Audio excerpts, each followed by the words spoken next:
जोंनि जोंनि जानोखि कनसार्न डिपार्टमेन्ट ट्राइबेल एफेयार्स इतिमध्ये 958 बर'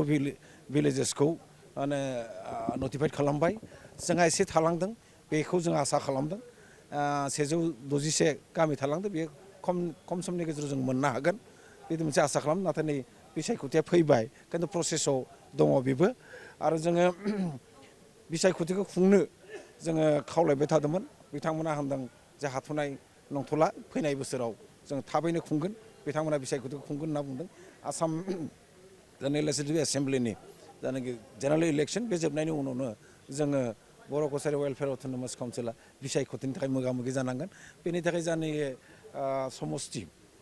बियाब जानाखि दानाय बे प्रसेसा जों साबमिट खालामखादों प्रसेसा मोनसे आवगायबानो जोङो बिसायख'थिखौ खुंनो हागोन सार हादरसेयाव दा बिसायख'थिनि दुंहाव बाराव जागासिनो दं बिकेडब्लिउसिनिफ्राय नोंथांमोना माबायदि बिफाव लागोन जोङो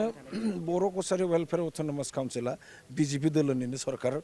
बिजेपि दोलोनिनो अथ'रिटि मोनसे दा जोङो